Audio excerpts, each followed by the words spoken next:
Thank you so much, Roshni, once again, and it's such a privilege to be sharing this stage in person at such a unique forum, which has got built up under your kind leadership. And as we always say, कारवां है और बढ़ता जा रहा है. With the best wishes from all our partners, communities, and as we have been saying, people and planet especially last 2 days with the new brand launch, how they have taken central stage. I have lots of questions, lots of queries around several aspects, how the group is growing.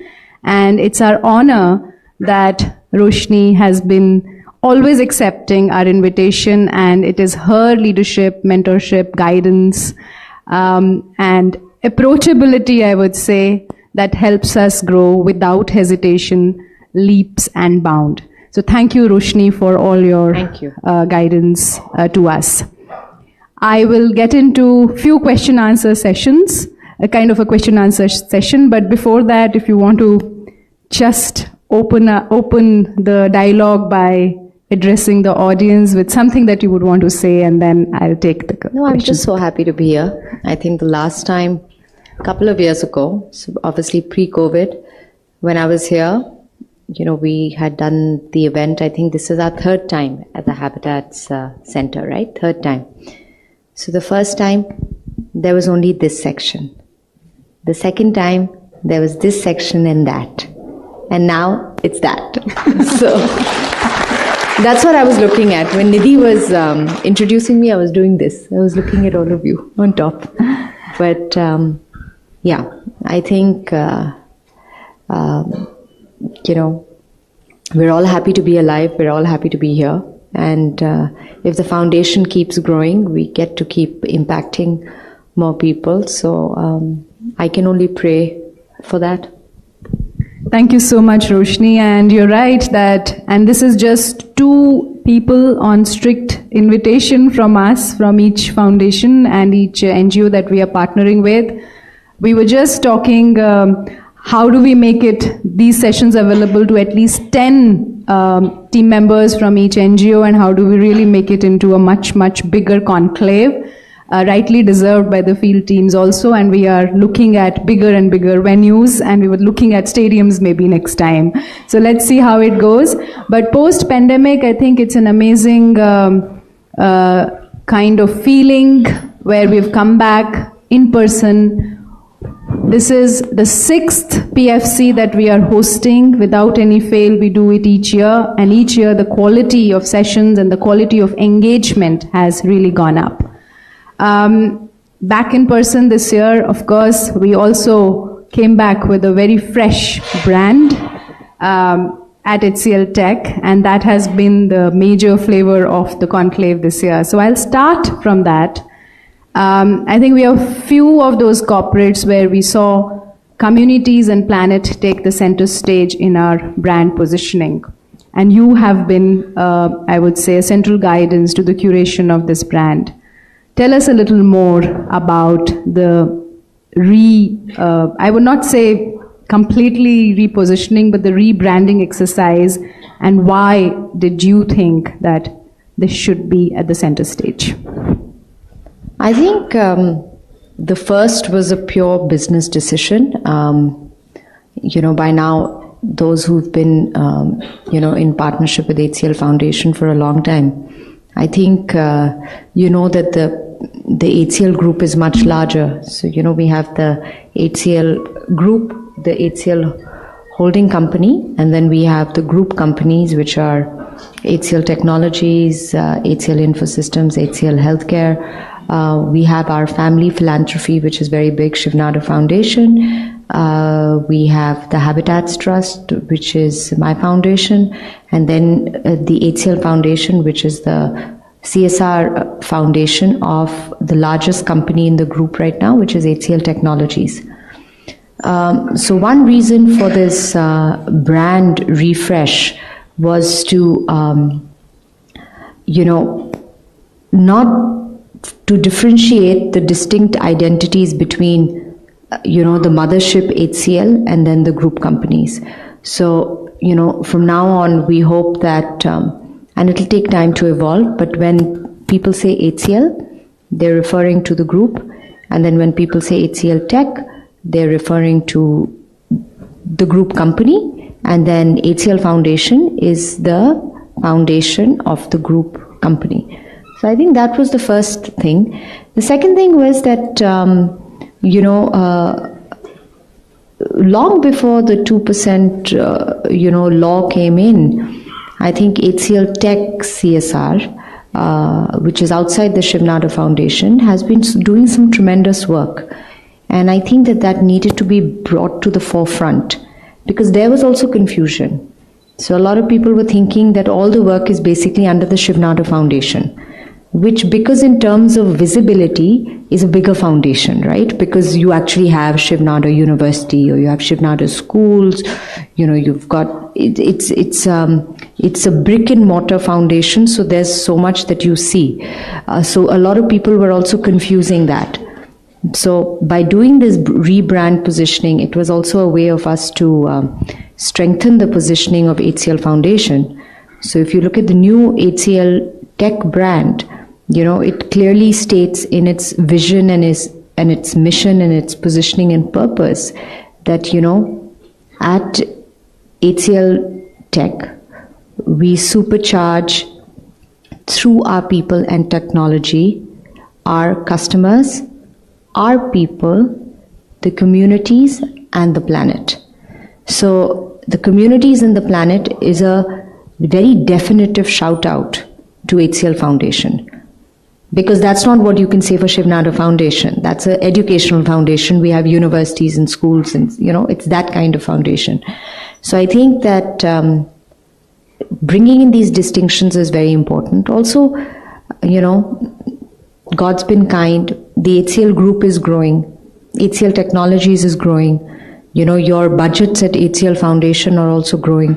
So I think it's very important for all the partners over here to also know who you're associated with and that distinct identity.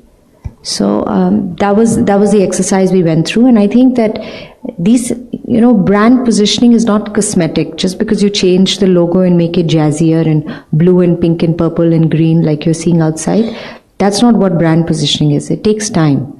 But I think the good thing is that we're doing it after we've established so much. So I'm hoping that the brand actually catches up with all the amazing work. Yeah. Thank you, Roshni. Since yesterday, we've been delving into, critical priorities as we have, and you've been sharing many of those. ESG, we had a lovely session with Santosh and Minya, and, the way as partners we've absorbed that responsibility. And a lot of data comes from the field to the larger, I would say, the ESG agenda. But then we clearly kind of made the distinction that here the impact is for people and communities, whereas whatever we do does feed into the larger ESG agenda of the corporate group also.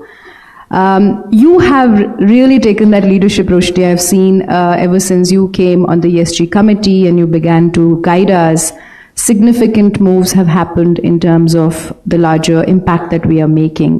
What is your guidance on ESG, and how do we really distinguish it from the CSR that we do at the field level? So again, I think first let me pick up on your last sentence, which is it's very important to understand ESG is not CSR and CSR is not ESG. So, ESG has an environment composition. It's got a social composition, which you could say includes communities, but it also includes the 220,000 people that work at HCL. And then the last being governance. So, CSR is a part of ESG, but ESG is not CSR. I think where environment comes in, there is obviously a lot of synergies between what we do at HCL Foundation Harit and what we're trying to actually measure for HCL Technologies. So for example, I read the data point that through Harit, and through our water rejuvenation programs, 36 billion liters of water has been rehabilitated. So many water bodies have been cleaned, and so many ponds and lakes are under the Harit mandate, that when we did a recalibration and calculation, it ended up helping HCL Technologies because we were actually 20 times water positive, which is amazing for, I think, any company. So this is where I see that ESG is extending into CSR and CSR is extending into ESG. So a lot of it is actually in what we are trying to do with our CSR initiatives as far as ESG is concerned, is to give it some dimension and to give it some numbers, and numbers on how it actually impacts HCLTech. And see, that's also really important, because I think HCLTech has to also, realize that CSR is not just something which is good to do. CSR is something that actually helps me become a better company. So I think that's the link between the two. We'll continue doing more measurements. As you met Santosh and you heard from him yesterday, I think Santosh coming in as a leader for our sustainability and ESG, Nidhi being a leader who's leading the CSR part of it, there's a lot more synergy. So till about, I think, a year and a half ago, we didn't have a person like Santosh. So I think that CSR was doing what it was doing. HCLTech was saying it's a good thing to do, but we weren't actually synergizing it into our business sustainability. I think now that'll start. And that's, I think, something which, especially for NGO leaders out here, a clear kind of answer. We've been dwelling upon it, that it doesn't mean that we do CSR for ESG. We do CSR because it's needed at the community level, at the planet level. However, we complement a lot to the group data, which is being measured, and measurement was the key message that came out and which you have re-emphasized. Roshni, as a leader, and now again, I know I asked this question in one way or the other in each dialogue that we have, but it's also because we have growing, I would say, community of practice of leaders here. So it's just to kind of reiterate, and also young leaders in the NGO fraternity who are joining us. We have seen you emerge as a global leader, on various fronts. What are the key drivers that you as a leader, keep in mind in terms of engaging them, keep them motivated, the line that you develop below you? What are those drivers? What happens when you are actually mentoring so many leaders around you? If you could give us maybe 2 or 3 of them. Such a deep question. No, firstly, I'm not mentoring anybody. I'm very cognizant of my age. I'm also very cognizant of my lack of experience in comparison to most people in the room. I think the only fundamental that I apply is that the leader tag aside, I don't think that you can do anything in business or you can't do anything in life unless it's not teamwork. So I think before being a leader, you have to be a good team player. And sometimes you lead from the front. Sometimes you lead from the front. Sometimes you lead from the back. So I think just that's it. I try to surround myself, and I am surrounded by people who are much smarter than me and who have different skill sets than I do. And you just have to keep learning and keep growing. One day I'll also be 60 plus, but not today.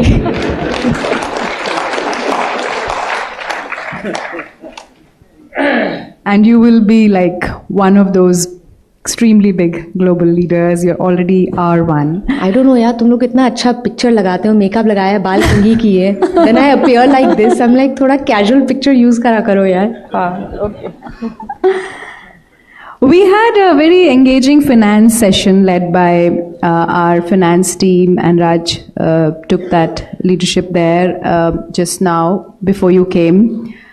And one of the constant things which came up was review mechanisms. And Roshni, I have seen you have extremely engaging review mechanisms. Many people ask me, how does this keep growing? How is HCL Foundation growing leap and bound, and how do you people manage scale? I was like, scale is managed at HCLTech and at the board level and at the larger HCL group level, and so many entities that you are now looking after. What kind of review mechanisms would you advise, especially at an institutional level, because many of them are leading several institutions, and again, sustainability is always a question in terms of financial sustainability also. Any advice on how those review mechanisms and they should function? If it's... You want me to comment on finance in front of finance? Many. No, honestly, again, it's very unfair to give you any advice on finance, because please do realize that the HCL group was founded in 1976, and HCLTech was founded in, before listing, was founded in the late 90s. The finance engine is a very well-oiled engine, and good financial governance and practice takes time. It doesn't come overnight, and it takes also very good people. So again, I think that for all your organizations, please do not undermine the importance of really good financial governance. And for that, you just need really good people. And if you've got limited finances and you know where you're going to have to invest them and spend them within your organization, I would say good financial governance is one of them. And then, of course, what is your definition of sustainability?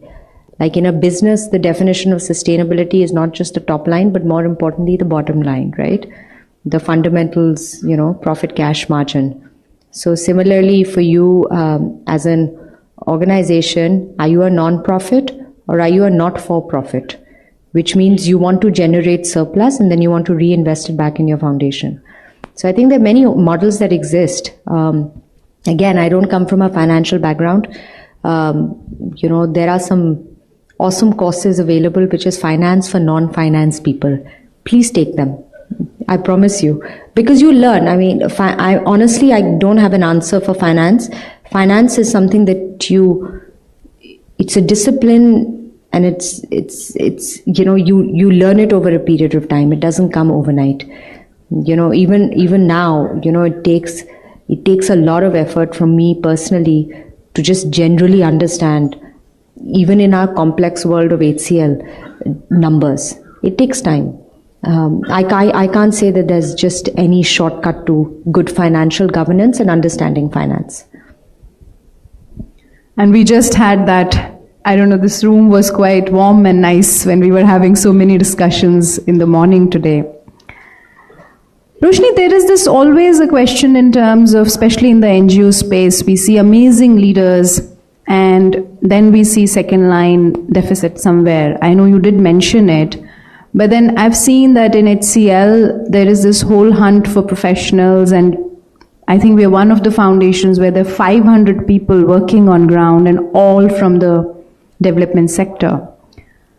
What is your advice on really having right kind of professionals work in the NGOs, not only at the top line, but till the end line, and the right kind of investments that need to happen?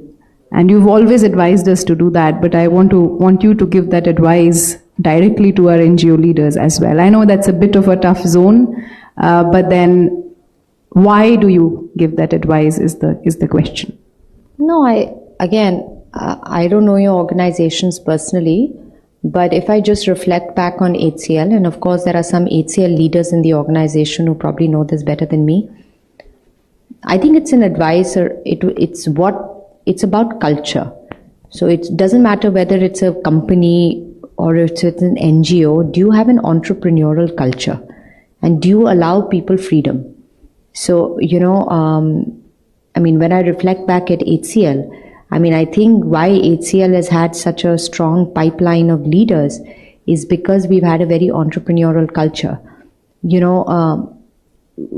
We didn't get into the trap. It's a known term. It's nothing specific to HCL. There's a term called founder's curse.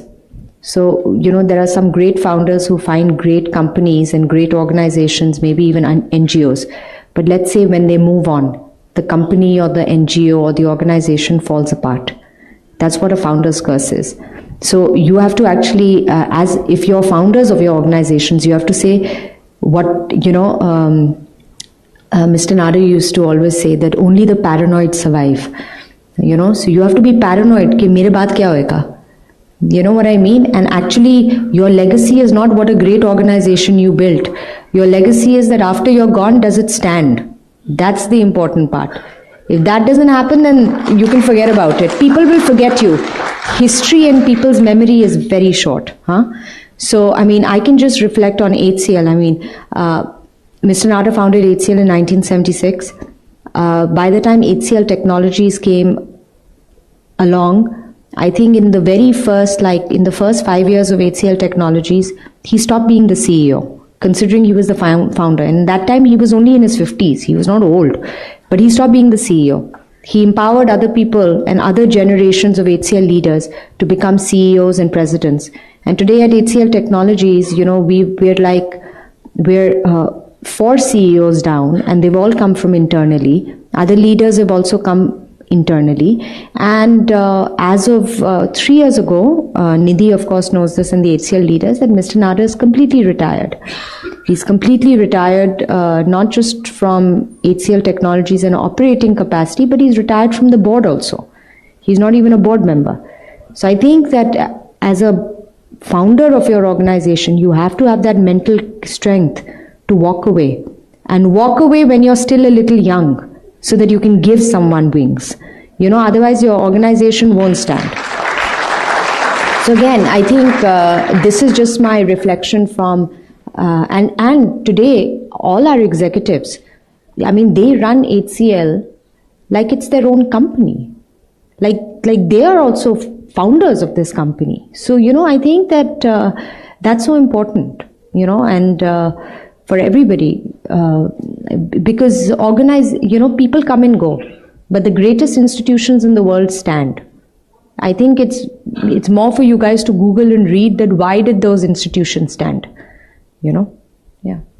Very profound, Roshni, that people will come and go. It's the legacy, it's the institutions that we build and the ownership that is transferred to the leaders, which will, continue that legacy. And that takes me to the next question. Is you are leading so much, how do you manage your time? And that's a question many people ask me, that Roshni is so young and she has so much on her shoulders. How do you manage as a person, as a human being? Please, managing time is the most, who manages time? I just take each day as it comes. I don't have an answer. I wish I could tell you. I think,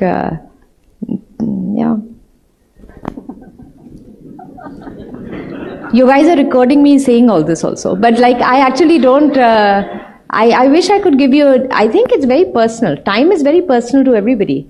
I just feel like, the only thing that you don't get back in life is time. So if you've got time, just make the most of it. That's it. And by the way, it seems like I'm doing a lot, but I'm not. Again, I have to say that I work with tremendous people. So if I am putting in that much time, I can assure you they're putting in at least 2x. So अगर वो कर सकते हो तो फिर मैं भी कर सकती हूँ. So it's okay. Again, a question, but that's a message that we always want to hear from you is lifestyle is taking on people, and I think it's health goals which somewhere get left behind, and this is mainly for the more young people in the room. We see you disciplined, and we work with you, and that rubs on the team clearly. Your message on managing personal health. It's non-negotiable. Honestly, okay, that's where I give time. कुछ भी हो जाए, okay, इधर का उधर दुनिया हो जाए, I will work out. So I'm just saying that, no, that's my person. I'm not saying you have to love to work out. Please don't clap. You can go for a walk also. No one is asking you to go and pump in the gym. And this is not an age thing, because, of course, life is unpredictable. If tomorrow you're going to get a chronic illness or something's going to happen, that will happen anyway. But I'm just saying that, I think that what we're all blessed with is like one body. If you can't take care of that body, then how will you even feel good about yourself? So just, I don't know. So, that's my thing. I like it. But whatever it is, whatever your jam is, but just give your physical health priority. It's just really important. You should. It's a no-brainer. And as parents, you all will be telling your kids that. Imagine when your kids look at you and you're not healthy, then they're like, with what mouth are you preaching to me? They may not say it to you aloud, but that is exactly what they're thinking. So, just be really honest with yourself, when you're passing gyan to other people. I can pass you this gyan because I worked out today morning.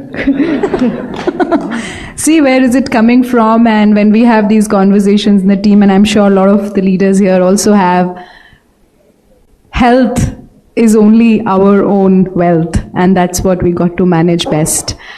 And that brings me to the next question again. And again, I have all these cards because they have been collected from the floor, but we'll still have time for your Q&A, so be ready with your questions. Though I know it's not a gender, we're not living in a world where, we got to divide responsibilities as men and women and the traditional ways, but motherhood is still special to women. And you are such a loving mother as we see you. Your message on motherhood, and how does it make you feel as a person, and how do you really enjoy it? Yeah, I enjoy being a mother. Yeah, I guess you all also enjoy being mothers. I'm not sure. I think, again, it is one of my many responsibilities. I think I'm a good mother. I'm certainly not an obsessive mother. My world does not revolve around my children. Okay? And I don't want my children's world also to revolve around me. Please. It's okay. So, I think it's important to they have their own personalities, they'll have their own interests. And again, I can only reflect on my upbringing. My parents were very good parents, but their world did not revolve around me, which is really good, because they were also pursuing their own stuff, and seeing them being so highly ambitious was very motivating for me. So it's okay. Whatever your interest is, just even parenting is about balance.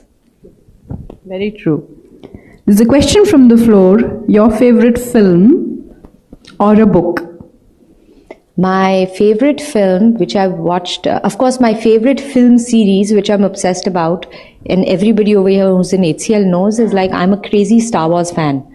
Crazy Star Wars fan. A Star Wars geek. Even my kids think I'm weird. But the day I delivered Jahan, my second kid, I was in labor in the morning. At 10 a.m., I went to watch this new Star Wars film release. Then I went back home. Then I went to the hospital and then I delivered him. Okay? So I was like, Jahan, damn good timing, man. But so I'm a crazy Star Wars fan. So that's my favorite film. Favorite book,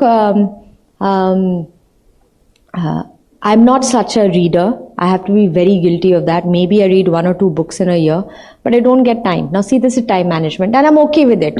Some people are great readers. I'm not. That's my shortcoming. Chalta hai. Theek hai. Koi baat nahi. But an amazing book that I've read is by Alan Root. It's called Ivory, Apes and Peacock. He's the father of wildlife documentary filmmaking. In the 50s and 60s and 70s. Crazy man. He just died a couple of years ago. He was 95 in Kenya. And I don't even think the book is in circulation anymore. It's a really old book. Sometimes you see it on Amazon, sometimes not. It's a slow read. It's a tough read, but it's an amazing book. What a life. Oh my God, you read that and you're like, is pe picture banni chahiye. So anybody who is a story writer, you have a story and then the documentary and the film.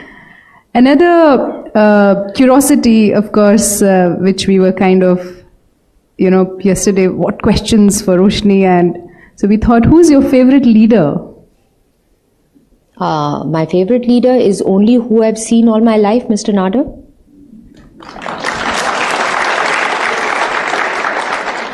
Would you like to I share? could say Mahatma Gandhi, but I think that's everybody's, no? So, no, for me, I'm very clear that you can only be inspired by people who hopefully are in your grasp and you can touch and feel. So, I've been privileged to live with the giant. So, you saw. Would you like to share something about his leadership style that impressed you the most? I don't know, Raj knows this. You either survive the school of Shiv Nadar or you don't. I can't put it in words, but you really, it's his leadership is a vidyalaya. It's life learning. You learn. You spend so much time with him. He's a very understated human being, as you know. He's very quiet. He doesn't come in the media at all. So really, I have very difficult way to share with you because you either have to experience him or you won't. Absolutely. Thank you so much, Roshni, for that. And this dialogue we set up with you each year to set our own priorities, and that becomes guidance for the coming year. And this time we are deciding, of course, we are yet to consult with our partners to match perhaps with the January board of HCLTech, the PFC, so that we can invite some of them. So next PFC could be in January 2024 only. We may have to leave 23 out because this time we were derailed because of the pandemic and opening up, etc. So, but till then, lots is going to happen. We'll get global, the agenda. We'll also kind of, we have lots to take from here to the global agenda, likewise learn from there, and basically just have this Karwa grow global, and the community of practice will only grow. What is your advice? What are those 2 or 3 things which you think we can build upon what we have done here over a decade, both for India subcontinent as well as the larger CSR agenda that we are weaving right now? So again, I think that you don't need to add anything new because I also feel that a lot of organizations get in the trap of breadth. Itna karna chahiye. Ab ye kar liya, ab aur karna chahiye, ab aur karna chahiye. And I think that where the Shiv Nadar Foundation or even HCL or where the HCL Foundation really draws its strength from is depth. So I would actually say that, whatever you're doing, just get deeper into it. I mean, if you think that you've already made a lot of impact, then the needle should shift. But let's be honest, the needle is not shifting as fast as we'd like it to. So I'd say just go deeper, and breadth will take care of itself. And as far as our global CSR is concerned, I think, Nidhi is more in line with it. It's geographically, of course, HCL Tech is present in 54 countries, out of which I would say about 20 to 25 countries are our large geographies. So I think a lot of them are, are reading about what's happening with HCL Foundation in India. So they're really keen. So I think that if we can actually create for you as partners, maybe some partnership models and best practices sharing with organizations in those geographies, you'll get to actually teach them a lot. Because I think this matter of scale, this matter of breadth, this matter of depth, this matter of impact, there's no other place in the world like India where you can actually do it. So I think that global CSR actually has a lot more to learn from us, not the other way. So, and I'm sure that at places like HCL Foundation, we have amazing practices we can share. So yeah. Thank you, and I'll now open the floor for questions from audience if there are any. And okay, we already have few hands up. So we'll have limited time for this. So let's kind of Hello. be ready with the questions, and mics ready, please. Thank you, Roshni ji. My name is Sanjay Gupta from Chetna NGO. You might have witnessed Nanne Parinde van moving in the Noida. So my question is about, we have witnessed your beautiful film in the morning, and where we have talked about supercharging progress. So how these three words, what is the background, who, either your team or you, who had thought about these words, and why these three only? Why not like supercharging something else? Why only progress? I think it's big. I think the thing with supercharging progress is it's very humble. It's very humble because you're not assuming that other organizations are not progressing. They're progressing. You're also not assuming that the other organizations are charged. They're charged. So then what can HCLTech do for you? We can just supercharge your progress. That's it. And we've said supercharging progress through our people and technology. We never said our people and our technology. The world is much bigger, and I think it's also very important to say that you're supercharging progress for other organizations who are already doing a lot of good work. That doesn't mean you're changing the world. You're actually empowering them and making them stronger. I think we do that with our NGO partners. We also do that with our customers and clients. We also do it in partnership with other companies. So I think that with your brand positioning, it's also important to be very strong, but it's important to be very humble and honest about what you can do and also not what you can do. I mean, if I said that, we at HCLTech are changing the world and changing lives, I mean, somebody can also say, Acha, it's like more like a election campaign than actually a company positioning. So I think that we have to be very honest, and I think it's a very honest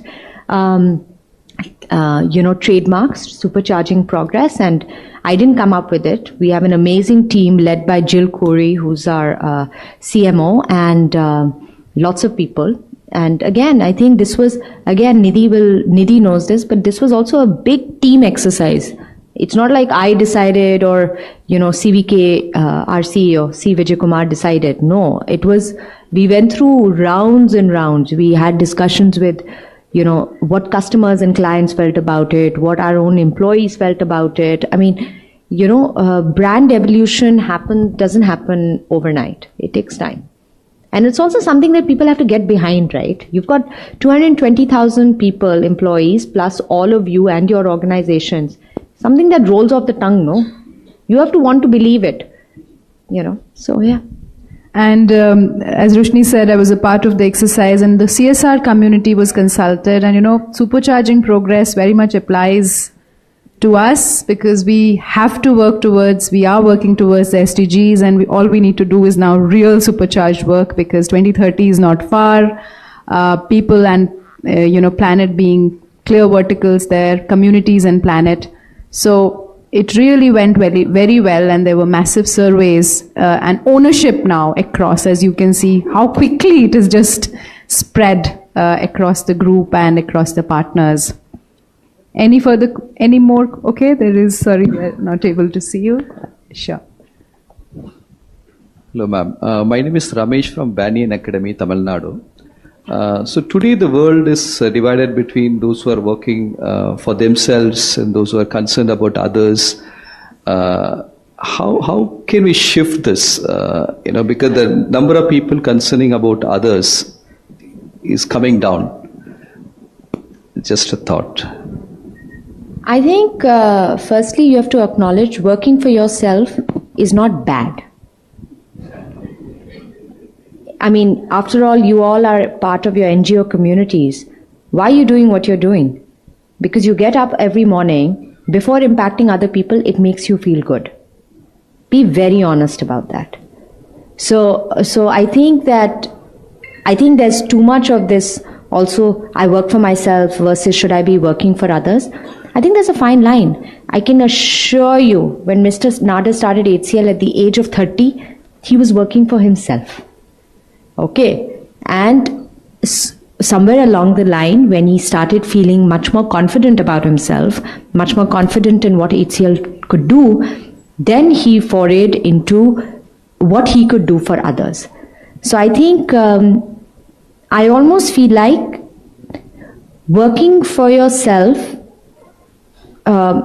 in not the pure capitalistic way, but much more in the personal growth way, is almost necessary to work for others.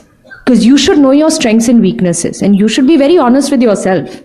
So the working for yourself versus working for others, I wouldn't put it into buckets of capitalists and socialists.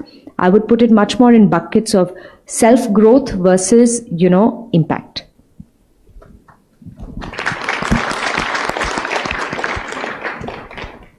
Hi, Roshni. I have a question. You talked about deepening the impact that HCL Foundation is doing. We've just completed our 10 years. Where do you want to see HCL Foundation in the next 10 years? I don't know. I don't give future statements. And I really truly believe that. Because sitting in 2019, every person, every media person, everybody would have asked every rock star CEO, what does the future look like? They would have all given all their gyan, and exactly 6 months later, COVID hit, and the world had gone upside down. I don't think you should ever tempt fate, and I don't think that you should ever comment on future, because that's not in your control. What's in my control is today. हम आज करेंगे, कल देखेंगे. Yeah, ma'am. We have more. Okay, yeah, please. Hi, Roshni. This is Parminder Gill from Sports Village Foundation. It's always a treat to listen to you. Loud. Always a treat to listen to you. Very refreshing. Thank you for that. Question is that you mentioned about the entrepreneurial culture of HCL. Now, I can visualize Mr. Nadar doing that with 300 people decades back. How do you see that when you walk into a $11 billion organization, 200,000 people? Should you even attempt prophesizing entrepreneurship? In what manner do you look at that? Yeah, but see, Mr. Nadar wasn't doing it in a room full of 300 people. And even today, apart from this kind of setting, you're not in a room full of 300 people. The thing about entrepreneurship is it can be done in the smallest of settings. So I think it's even like being in a meeting, a manager's in a meeting with 10 of his team members, and you allow them to actually take lead in a presentation. You're automatically helping some entrepreneurial skill of theirs, which is confidence, public speaking, pitching an idea, getting other people's opinions. So I think that, over the course of his 45 years of career, he's touched, I think, enough people in HCLTech who can then, take it forward.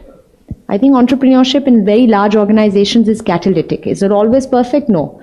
Are there going to be parts of HCLTech which are less entrepreneurial than others? I'm sure. But I think that tone from the top, like for example, I think HCLTech today in our industry is the biggest risk-taking industry.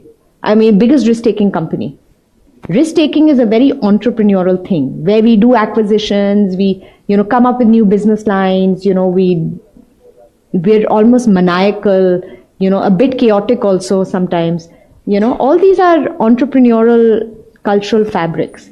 So not all, but I'm sure that it's still there in different ways. And in different geographies, it's of course very different. Yeah. Okay, I have to check with the host team time-wise. Maybe we take one more, if that's okay, Roshni. We just, okay. Yeah. Hello, ma'am. Thank you so much for your, inspiring talk. I just wanted to talk about the thing that you mentioned that, you believe in giving a lot of freedom to your employees. And along with that, in the morning we had a session, we were talking about extensive processes that HCL follows.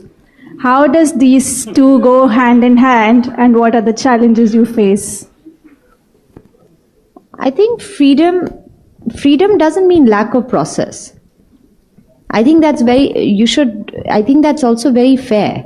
Because if that is the problem is that is a very baby boomer statement. So then you're commenting on every student of today and saying, yeah, these guys are so free and they only want free, they're not going to do anything in life. That's not true, right?